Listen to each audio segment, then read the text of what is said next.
Brasil Império, gente, terceira parte. Na última aula, nós vimos a independência do Brasil e o primeiro reinado da história do Brasil Império, o reinado de Dom Pedro I. Agora, nós vamos avançar mais um pouco e vamos ver o período regencial. E semana que vem começaremos a ver o segundo reinado, o reinado de Dom Pedro II. Então, só para a gente se situar aí na linha do tempo, gente, o Brasil Império é o período que vai de 1822, com a independência do Brasil de Portugal, até 1889, com a proclamação da República através de um golpe militar dado ali, liderado pelo Marechal Deodoro da Fonseca, sobre o imperador Dom Pedro II, encerrando aí o período imperial.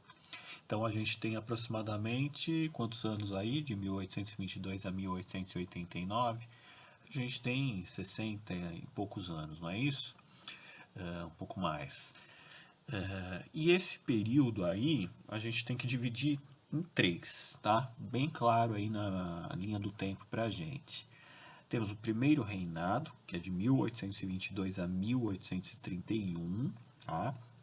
Que começa com a independência e termina em 31 com a renúncia de Dom Pedro I, seu retorno para Portugal. E ao fazer isso, ele deixa o seu filho, Pedro de Alcântara, de 5 anos de idade, no Brasil.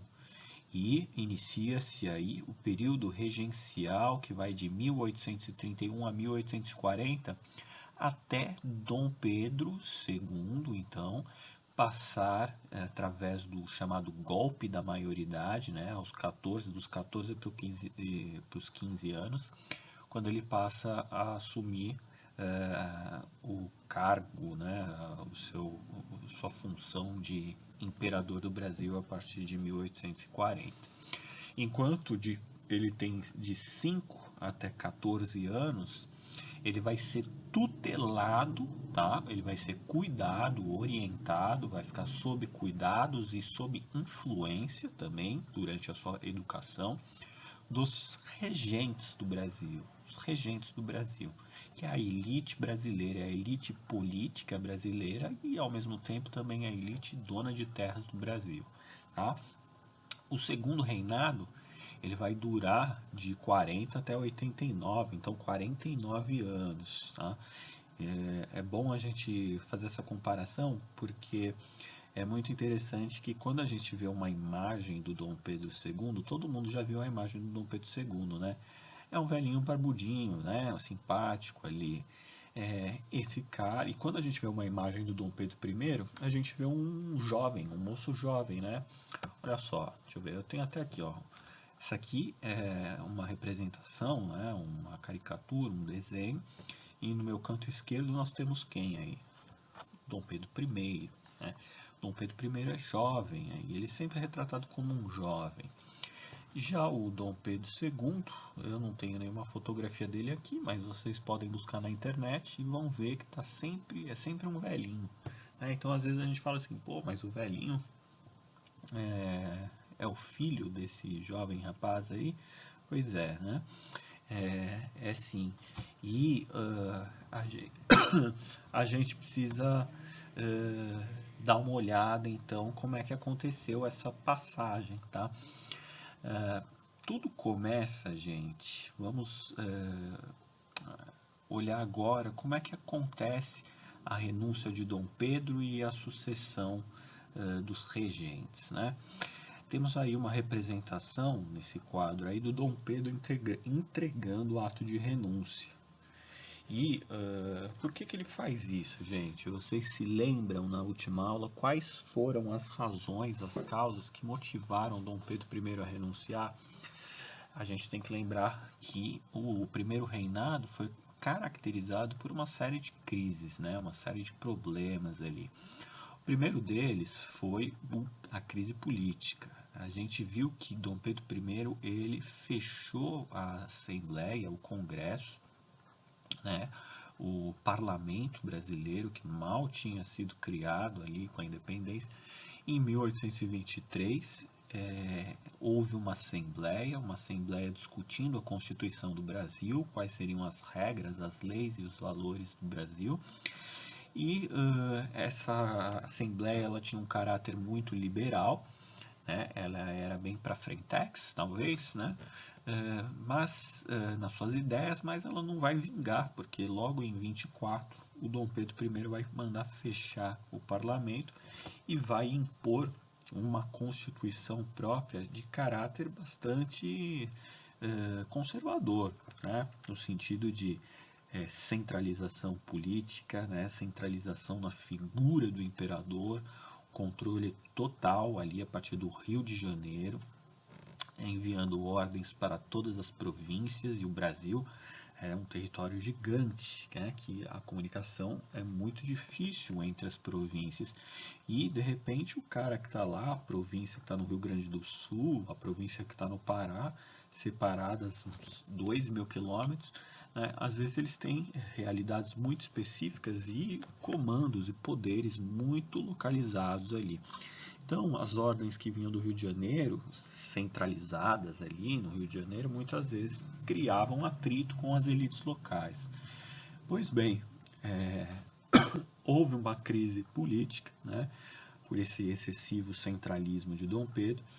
Houve também um problema, uma crise social, né, porque a população brasileira, no caso os populares, eles já nem tinham participado da independência, né? O Brasil era formado, a maior parte ali, por escravos e homens populares, né? Muito pobres, distantes da vida das elites políticas.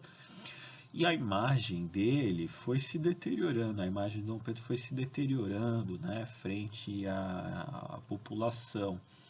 A gente viu também que com a morte de Dom João VI, o rei de Portugal, passou-se a ter uma disputa pela sucessão do trono português entre os filhos de Dom João VI. E Dom Pedro I era um dos filhos de Dom João VI. E ele vai disputar o poder lá com o seu irmão, o Dom Miguel. Né? E, ironicamente, enquanto o Dom Pedro I aqui estava governando de forma bastante conservadora, lá em Portugal ele vai representar as forças liberais, né? Enquanto o Dom Miguel é que vai representar o conservadorismo, né? Aquele absolutismo monárquico antes da Revolução Francesa e tudo mais. E o Dom Pedro I vai lá disputar junto com os liberais, né? Representando os liberais, representando uma monarquia mais esclarecida, mais aberta, com mais força para o parlamento, né? E aqui ao contrário, aqui ele mandou fechar o parlamento. Então, essa sucessão de crises aí vai culminar com a abdicação, a renúncia dele, né? A abdicação de Dom Pedro I. Abdicar é largar mão, né? E aí ele deixa seu filho aí para manter a união das famílias, né? E tá aí o menino que vai passar a ser agora tutelar. As elites vão começar a disputar a influência do Dom Pedrinho ali, né? Até que ele cresça, né? Tendo isso em vista, até que ele cresça para assumir o trono, né? E bom, quais são as etapas, né, desse período regencial aí? Dá uma olhada nesse quadro aí, gente. Dá uma olhada aí nesse quadro. Tá vendo esses quadradinhos aqui em cima, ó? Regência trina provisória, regência trina permanente, regência una de Padre Feijó, regência una de Araújo Lima. Vamos tentar esses quadrinhos aí primeiro. Isso aqui são os sucessivos governos, os sucessivos regentes que vão governar aí o Brasil de 1831 a 1840. Regência trina provisória vai ser um grupo de 3 regentes, né? Não vai ser um. Vão ser 3 porque quando Dom Pedro abdica, uma das críticas que se fazia era do excessivo poder centralizado, né?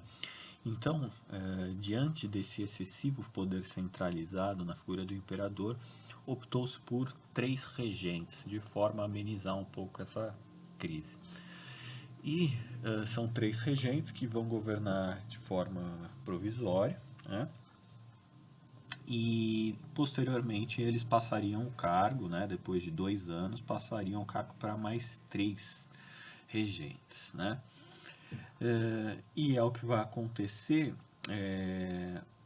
só que essa regência trina ela não vai provisória, ela não vai chegar nem a cumprir o seu mandato e já vai passar para um novo grupo de 3 regentes que aí assim vai governar por 2 anos, né? E por isso que chama, a gente tem essa divisão, regência trina provisória e regência trina permanente. Depois dessa regência trina permanente, aí com mais 3 regentes, a gente vai voltar a ter uma regência, só que dessa vez una, tá? Não mais trina, ou seja, ao invés de 3 regentes, teremos apenas um. No caso que vai ser o padre Feijó, né? Um padre aí de caráter liberal, né? E depois dele a gente vai ter uma outra regência, una, de Araújo Lima, que é considerado ali politicamente mais conservador que o padre Feijó. Então, pode ver, eu falei em liberais e conservadores, né? Porque são os termos que são utilizados para diferenciar um pouco dois grupos políticos, duas tendências das elites políticas nesse Brasil. Uma que a gente chamaria mais progressista, né? E uma que a gente chamaria mais conservadora, tá? É, a gente já vai olhar melhor um pouco isso, tá? Mas só para vocês terem em vista como é que funcionou a coisa, tá? E olha só aqui embaixo, essas guerras, né? Guerras, revoltas aqui. Guerra dos Farrapos acontece durante a regência una de Padre Feijó, Revolta dos Malês na Bahia, Sabinada, Cabanagem, e Sabinada na Bahia, Cabanagem no Pará e Balaiada no Maranhão, com a regência uno de Araújo Lima. O que significa isso, gente? São revoltas e são guerras de caráter separatista, tá? Cada um vai acontecer numa província. A dos Farrapos é no Rio Grande do Sul, a Sabinada na Bahia, a Cabanagem no Pará, a Balaiada no Maranhão. A dos Malês não é propriamente separatista, mas ela se enquadra dentro dessas revoltas, porque são revoltas de contestação, são revoltas que fazem crítica profunda e algumas delas exigem a ruptura com o governo central ali no Rio de Janeiro, tanto do regente Padre Feijó quanto do regente Araújo de Lima, tá? A gente vai entrar em mais detalhes também. Ok? Vamos ver uma por uma para a gente ir identificando aí as tendências políticas. Isso aqui é muito importante, tá, gente? Olha só, vocês não precisam saber esses nomes aqui não, tá? Só para a gente adiantar, né, a regência trina provisória ela vai durar só 2 meses, como eu falei, né? Ela não chegou a durar os anos que ela tinha sido prevista. A primeira regência é formada ali pelo Francisco de Lima, que é um cara do exército, o Carneiro Campos, que é um conservador, e o Nicolau Pereira, que é mais liberal, né? E ela vai durar só de abril a maio de 31, né? E o que ela vai fazer de destaque é buscar estabelecer a paz interna, né? Logo após a abdicação de Dom Pedro I, aqueles grupos mais ligados aos monarquistas, aos portugueses e aos brasileiros, né? Estavam em caos.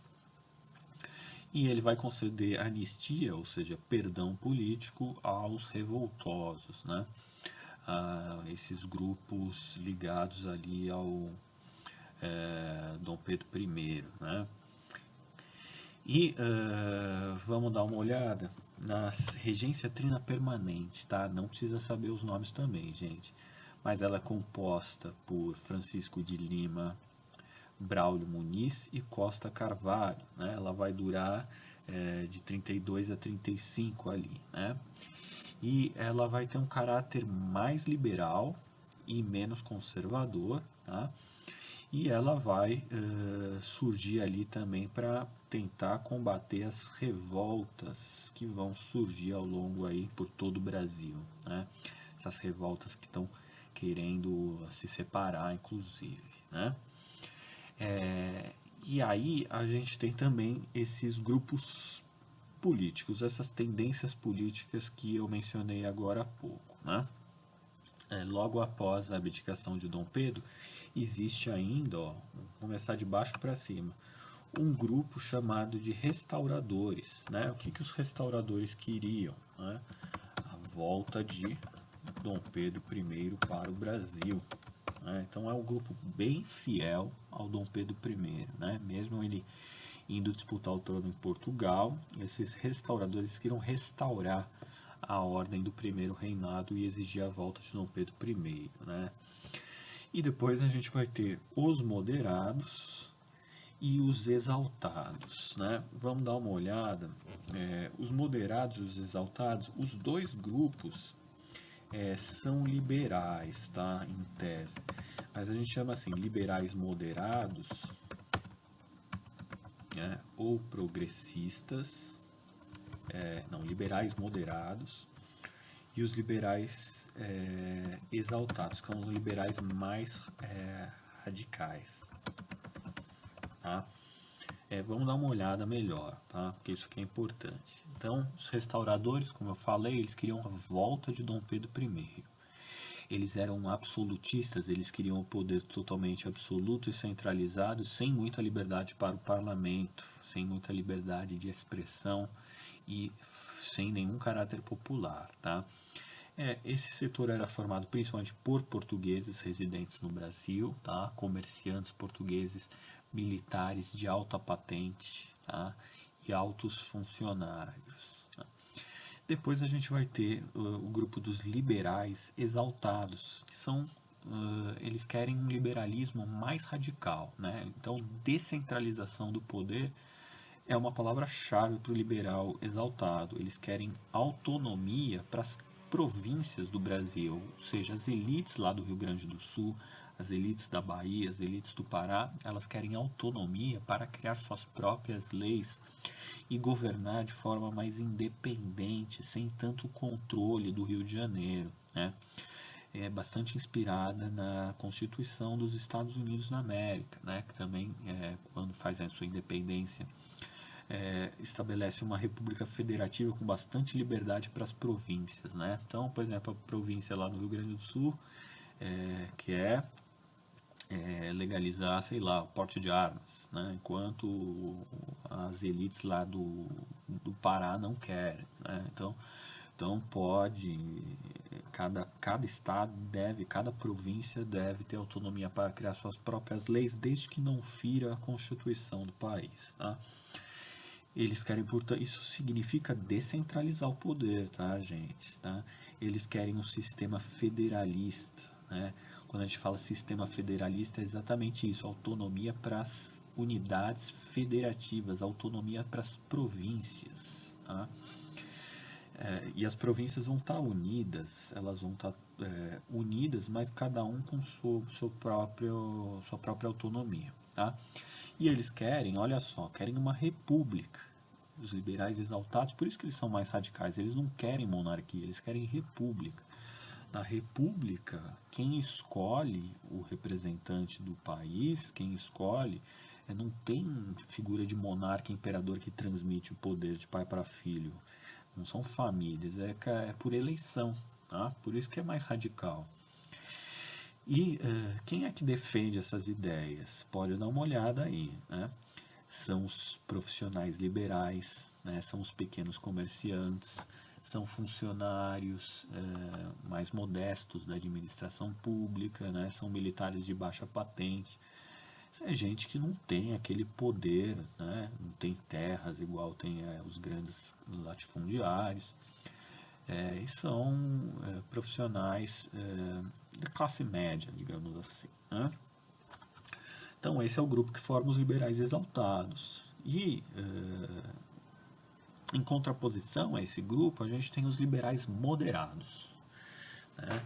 Os liberais moderados, veja só como é mais moderado. Eles querem preservar a unidade territorial acima de tudo. Então os liberais moderados, eles falavam o seguinte, ó, Os exaltados, eles defendem a descentralização, autonomia para as províncias, mas isso vai levar ao separatismo do Brasil, igual aconteceu na América Espanhola. Né? A gente olha o mapa aí da América do Sul, a gente não vê que a América Espanhola gerou vários países, Colômbia, Venezuela, Peru, Bolívia, Equador, né? E o Brasil ficou unido, o Brasil é um gigantão, né? Então os moderados eles tinham medo de que o Brasil se dividisse igual a América Espanhola em vários países, né? E realmente tem uma discussão sobre isso, né? Será que isso aconteceria mesmo? Será que não? É exagero ou não é? Alguns historiadores defendem que sim, que o Brasil teve quase perto de se separar, e a gente vai ver logo mais aí com essas revoltas, né? Mas os moderados queriam manter a unidade territorial acima de tudo e, por isso, defendiam um governo centralizado e forte. E somente a monarquia poderia fazer isso, né? Uma monarquia forte, centralizada, né? Que honre o seu próprio país, né? E somente famílias que transmitem o poder de pai para filho é que tem esse vínculo com a manutenção e com a preservação do território, né? Porque se fosse república, né, cada um escolhe cada vez um governo, ninguém vai ter compromisso real com o país, né? Isso são os moderados dizendo, né? E outra pauta é que os liberais moderados eles queriam a manutenção da escravidão, tá?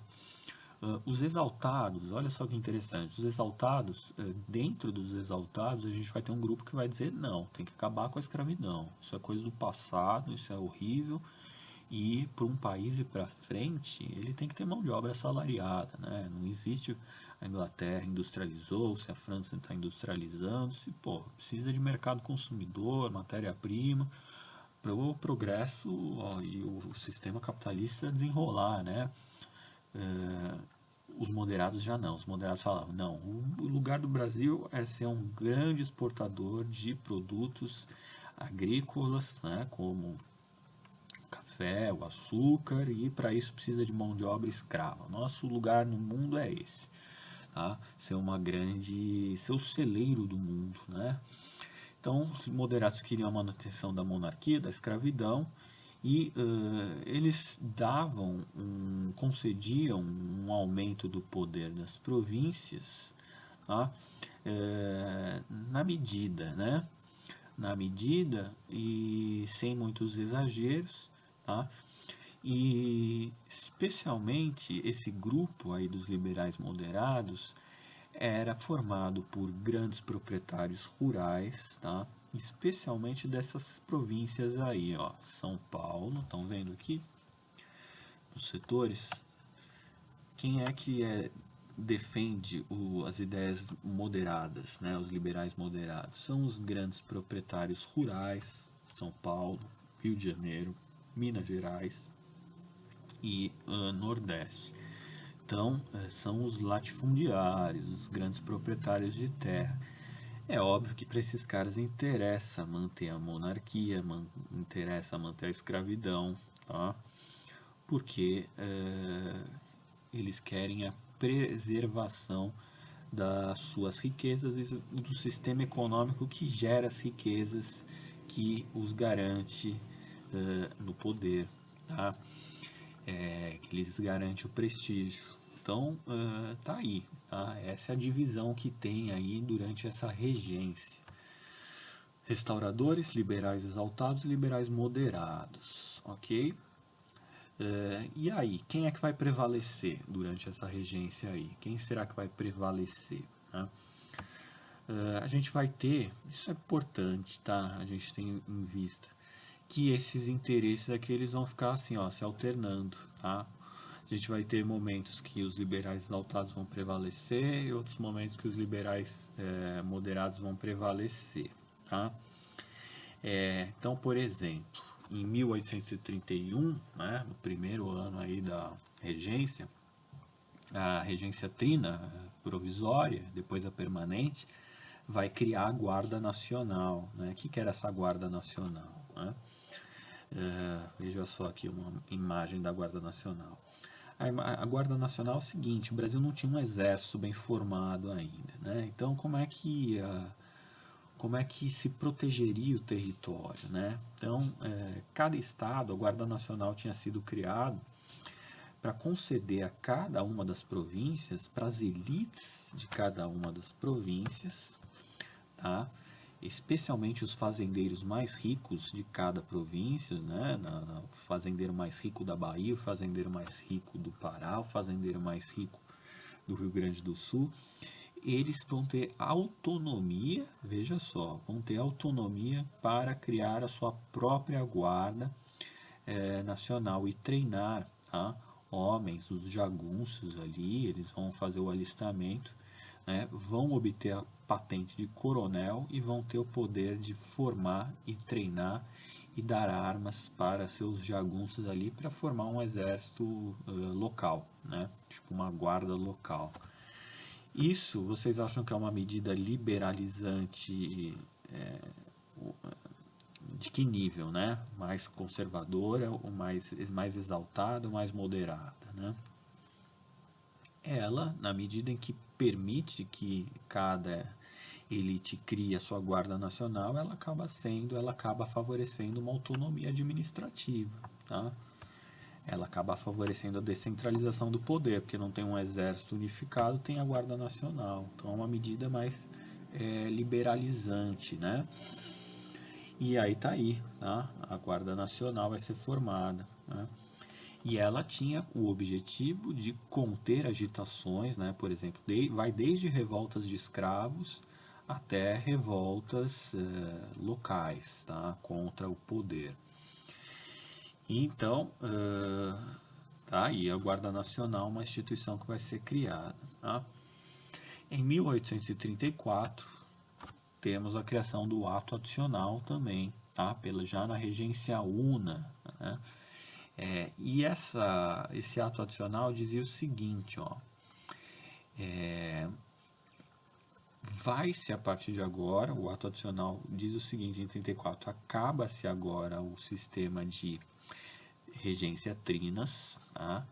E ao invés de 3 regentes, teremos somente um, né? E esse regente vai ficar no poder por 4 anos. 4 anos, né? Além disso, vai estar suspenso também o poder moderador, né?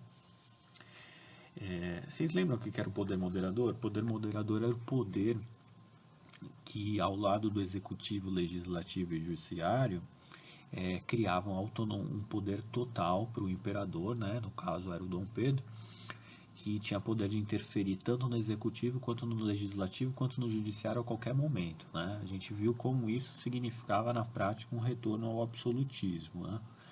Então, quando a regência Una em 34 suspende o poder moderador, ela é uma medida mais liberal, né? É uma medida mais liberal porque, ao acabar com o poder moderador, ela favorece um equilíbrio maior de poderes entre executivo, legislativo e judiciário, tá? E ela também cria, olha só como também é mais liberal essa medida, ela cria assembleias legislativas provinciais, que dava direito às províncias de criar leis e decidir sobre impostos e gastos. Está vendo como está favorecendo a autonomia da província? O Brasil está ficando mais liberal, né? Então está criando ali, ó, cada estado, cada província, né? Tem que falar província, o estado é só depois da república. Cada província tem o direito de criar suas próprias leis e decidir sobre impostos e gastos, tá? Já não tem o poder moderador, agora tem assembleias legislativas provinciais, tá? Tudo isso, tá, significa que nesses primeiros anos da regência você vai ter um avanço liberal, um avanço progressista, né? Na Constituição, nas leis, na política do país, tá? Agora, isso não vai durar para sempre, tá? Veja só, com a morte de Dom Pedro, né, os restauradores, que é aquele grupo mais ligado à volta do Dom Pedro, a manutenção do absolutismo, já pulou fora, tá? E aí sobraram só os liberais moderados e os liberais exaltados, né? A gente já viu que os exaltados queriam uma república e os liberais moderados queriam uma monarquia, né? E aí, esses grupos, os liberais exaltados e os moderados, vão começar a disputar seu poder ali. E quem vai, no final das contas, principalmente a partir de 34, a assumir a regência do país, vai passar a ser o grupo mais moderado, tá? Que é o grupo que não quer tanta autonomia para as províncias, é um grupo que quer mais centralismo político no Rio de Janeiro, tá? É um grupo que vai começar agora a suspender as medidas liberalizantes dos primeiros anos da regência, tá? E isso vai acontecer por quais razões, gente? Por quais razões isso vai acontecer? Tá?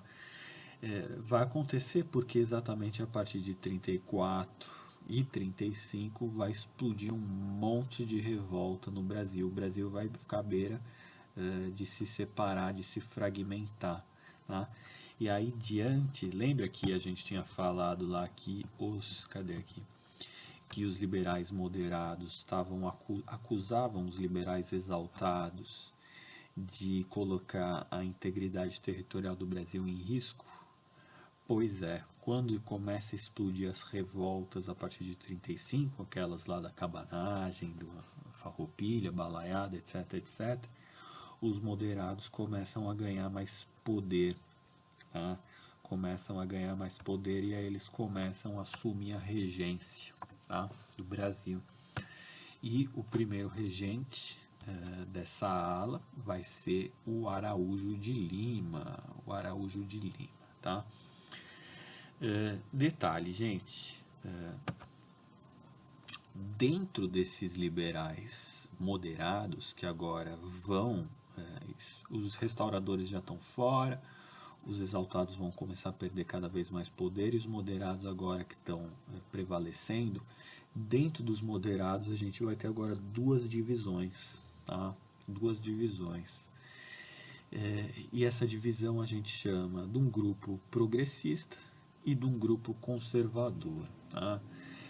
Cuidado, gente, porque a gente faz essa divisão progressistas e conservadores, né? Alguns chamam até os conservadores, vou até colocar aqui, de regressistas, né? Mas não é o mais correto porque regressista é quem quer andar para trás e conservador é que quer ficar onde está, né? Ou avançar muito lentamente. Mas vou deixar aqui só conservadores, tá? Tanto esses progressistas, vou até colocar entre aspas, eles não são necessariamente progressistas como os liberais exaltados, tá?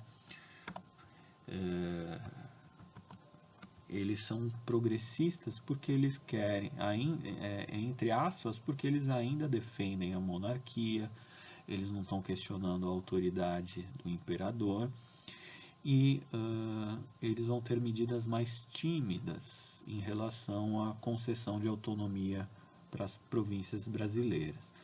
Já os conservadores afirmam categoricamente, né, a defesa da monarquia e são mais favoráveis a uma centralização mesmo. Que os historiadores dizem, gente? Que na prática há poucas diferenças entre progressistas e conservadores, tá? Inclusive eles vão ficar se alternando ali durante o governo de Dom Pedro II, vão ficar se alternando ali, o Dom Pedro vai ficar revezando eles, né, no parlamento brasileiro, sem nenhum problema, tá? Vai funcionar muito bem, são todos fazendeiros, são todos latifundiários, tá? E no final das contas são todos moderados, tá? Nesse grupo aqui são todos moderados no final das contas, né? Os republicanos vão ficar de escanteio a partir de 34 e o Dom Pedro II, quando assumir o poder, então vai limar cada vez mais esses caras da influência política aí do Brasil, beleza? Olha só, gente, regência de Feijó é a partir de 35 de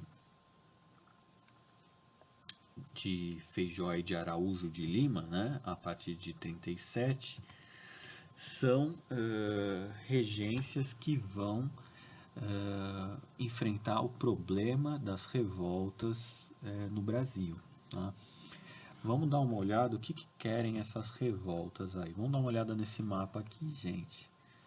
Ó, a gente vai ter a cabanagem, tá, no Pará, de 35 a 45 anos.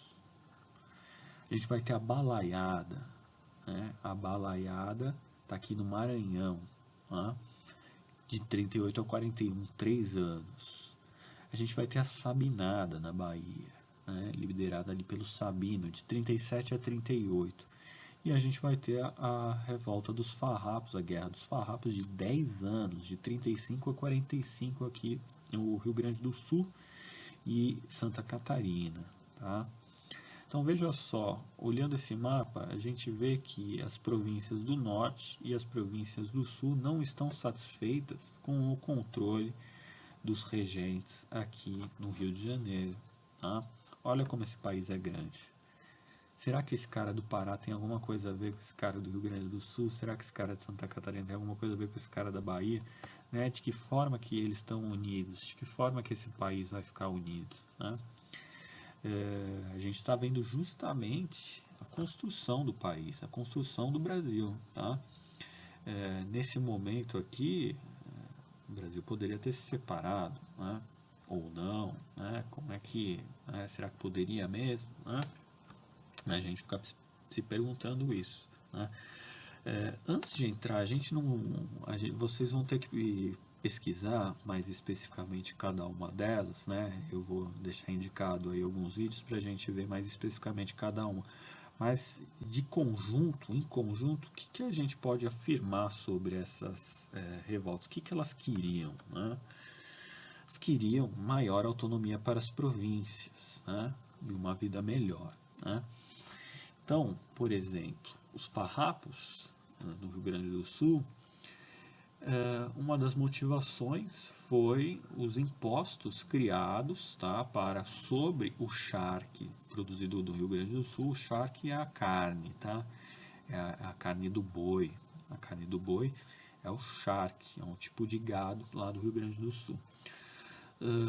Os impostos sobre o comércio desse charque, sobre a circulação desse charque em território no Brasil, ele era maior do que o charque vindo do Uruguai, né? Então o Rio Grande do Sul falou, porra, a minha carne aqui custa mais cara do que a do Uruguai, por que o governo não protege os meus preços aqui, né? Então aí o Rio Grande do Sul ficou ressentido com a regência, né, e com o governo central lá no Rio de Janeiro, e começou um movimento visando se separar, tá? Então eles queriam autonomia provincial e formação de uma república independente, né?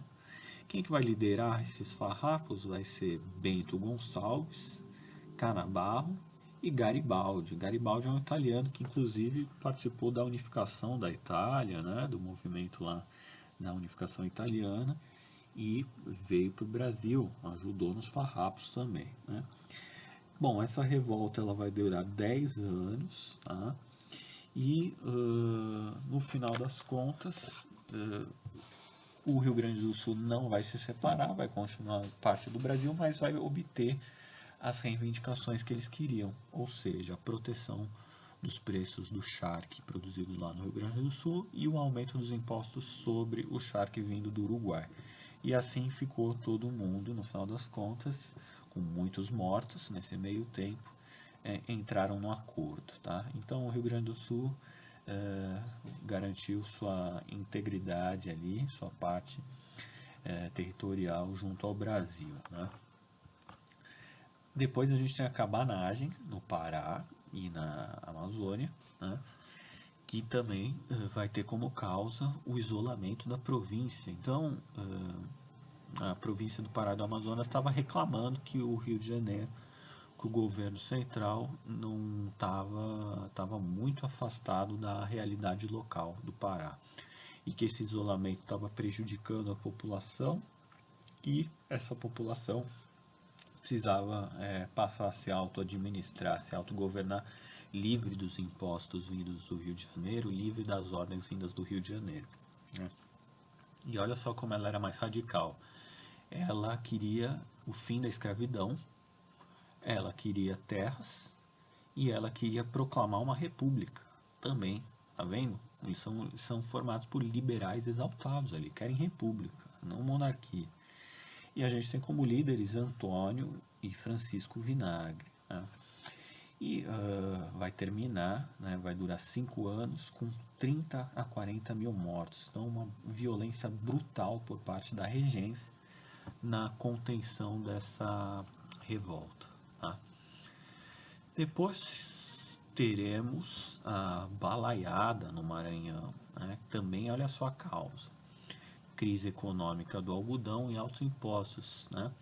Ou seja, o governo do Rio de Janeiro criando altos impostos sobre a produção dos algodões no Maranhão, tá?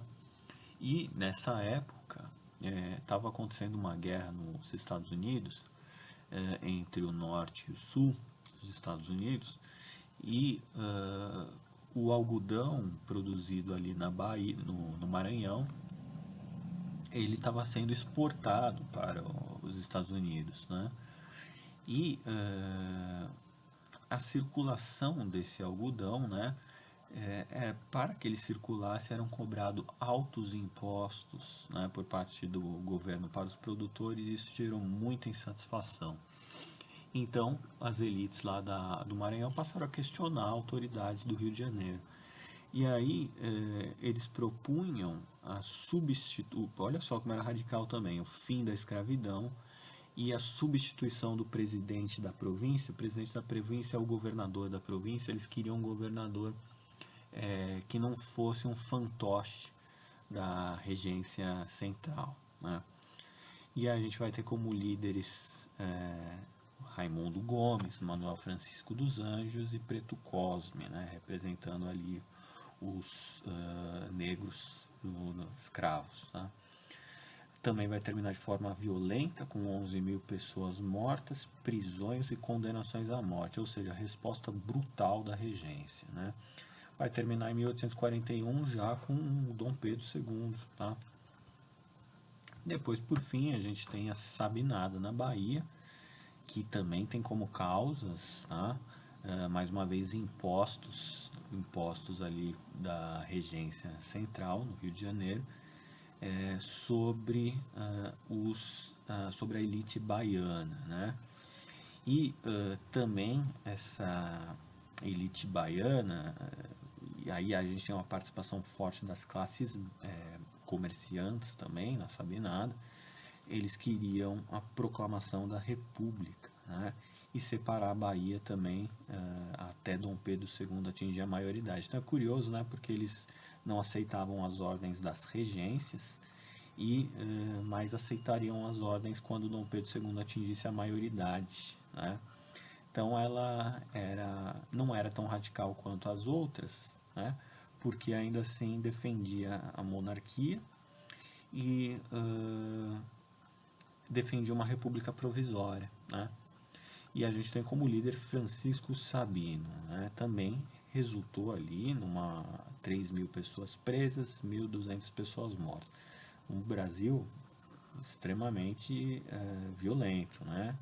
Nas revoltas, nas lutas internas, né?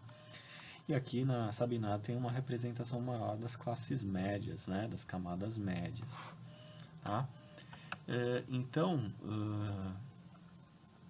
essas são as principais revoltas que aconteceram, tá? De caráter assim, meio que ameaçando a integridade territorial.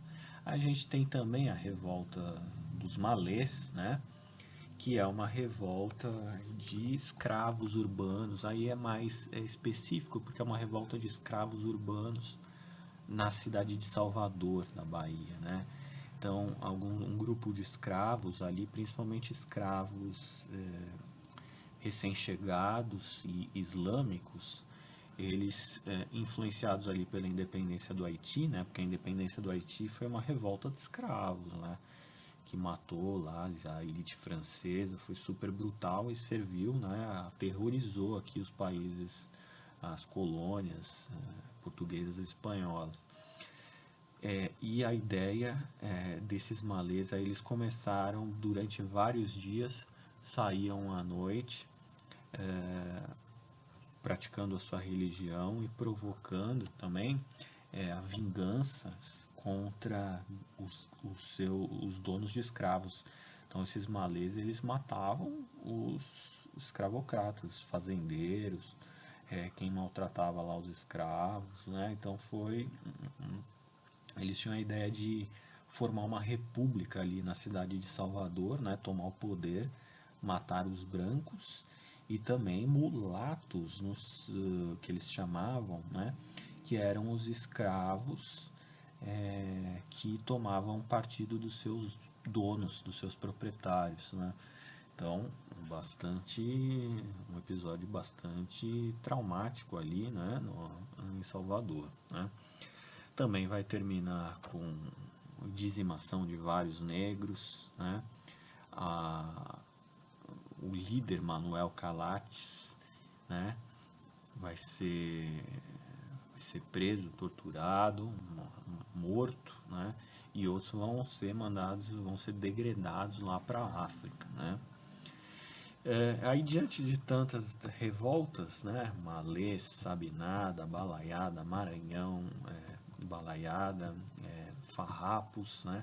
Diante de tantas essas ameaças aqui, as regências não estavam conseguindo tomar conta, nem administrar, nem os mais liberais, nem os mais conservadores. Qual que foi a solução encontrada pelos moderados? Foi criar um dispositivo jurídico para trazer o golpe da maioridade, promover o golpe da maioridade, né? E fazer com que Dom Pedro II assuma o poder antes de atingir os 18 anos de idade. Então, aos 14 anos de idade, Dom Pedro II se sagra aí imperador do Brasil, né? E vai ficar por muito tempo, tá? Ele vai conseguir colocar as revoltas separatistas vão começar a ter fim, e aí ele vai fazer um acordo entre as elites, tanto as mais moderadas quanto as mais exaltadas, e vai equilibrar os poderes e agradar todo mundo, né? E tá aí mais uma representação, né, de Dom Pedro II, tá? Em 1800 isso é um retrato dele em 1837, né, quando ele devia ter 12 anos de idade, tá bom? E aí a gente vai olhar na próxima aula aí o início do segundo reinado, tá? Um abraço aí, gente.